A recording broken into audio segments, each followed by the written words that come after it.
ఈ వీడియోలో Australia versus England third test day 4 ఏం జరిగిందో షార్ట్‌గా మాట్లాడుకునే ప్రయత్నం చేద్దాం. మళ్ళీ హైలైట్‌గా చూసిన దాన్ని బట్టే మాట్లాడతా. గుర్తున్నయి మాట్లాడతా. అన్ని పాయింట్స్ కవర్ చేయకపోవచ్చు. ముందుగా వాళ్ళైతే నిన్న 356 రన్స్ లీడ్ ఉండే. 4 వికెట్స్ డౌన్ ఉండే. హెడ్‌ను క్యారీ నిన్న క్రీజ్‌లో ఉండే లాస్ట్ బాల్ అప్పుడు. ఈ ఈరోజు వాళ్ళిద్దరి మధ్య మంచి పార్ట్నర్‌షిప్ వచ్చింది. ఆల్‌మోస్ట్ 40 రన్స్ పార్ట్నర్‌షిప్ వచ్చింది. హెడ్‌ను క్యారీ మధ్య. మీకు ఆ తర్వాత హెడ్ ఔట్ అయ్యిండు. టంగ్ బౌలింగ్‌లో. కొంచెం బిగ్ షాట్ ఆడబోయిండు ఔట్ అయ్యిండు. ఆ తర్వాత ఇగ మీకు జోష్ ఇంగ్లీష్ కొంచెం చిన్న నాకాడే ప్రయత్నం చేసిండు గానీ క్యాచ్ ఔట్ అయ్యిండు. ఎడ్జ్ తీసుకుంది బాల్.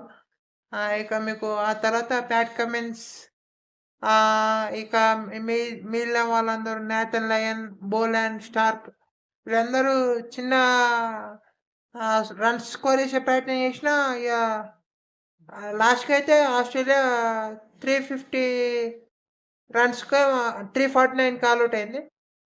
లీడ్ అయితే 430 చిల్లర ఉందనుకుంటా. కరెక్ట్‌గా గుర్తులేదు. ఇక ఇంగ్లాండ్ బ్యాటింగ్‌కొచ్చింది. మీకు సెకండ్ ఓవర్‌లోనే బెండెక్ ఔట్ అయ్యిండు. ప్యాట్ కమిన్స్ బౌలింగ్‌లో. ఆ ఓవర్‌లో ఫస్ట్ బాల్ 4 నెక్స్ట్ బాలే వికెట్.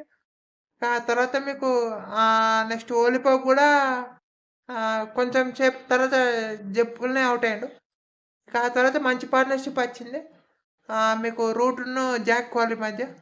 ఆ పార్ట్నర్‌షిప్పు ఆల్‌మోస్ట్ ఒక 60, 70 రన్స్ పార్ట్నర్‌షిప్ అది. మీకు రూట్ ఔట్ అయ్యిండు. ఆహ్, ఏ ప్యాట్ కమిన్స్ బౌలింగ్‌లో క్యాచ్ ఔట్. ఆ తర్వాత మళ్ళా ఇగ మీకు మళ్ళీ ఇంకొక పార్ట్నర్‌షిప్ వచ్చింది. చిన్న పార్ట్నర్‌షిప్. మళ్ళా తర్వాత ఇగ మీకు బ్రూకును, జాక్ కోహ్లీ మధ్య అదొక మళ్ళీ పార్ట్నర్‌షిప్ మంచి పార్ట్నర్‌షిప్ అది. అది గూడా ఒక 70, 50, 75, 80 రన్స్ పార్ట్నర్‌షిప్ అనుకుంటా. బ్రూక్ రివర్స్‌కి పాడబోయిండు. నాథన్ లయన్ బౌలింగ్‌లో ఔట్ అయ్యిండు.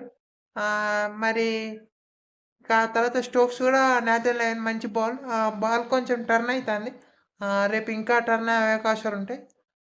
ఇక మీకు ఇప్పుడు క్రీజ్‌లో అయితే జేమీ స్మిత్‌ను విల్ జాక్స్ ఉన్నారు. వీళ్ళిద్దరూ ఇగ రేపు కనీసం ఒక 2 సెషన్‌లు ఆడితే ఇంగ్లాండ్‌కు ఏమన్నా హోప్స్ ఉంటాయి. చూద్దాం మరి రేపేమైతదో. అంతే ఈ వీడియోలో. Thank you all for watching.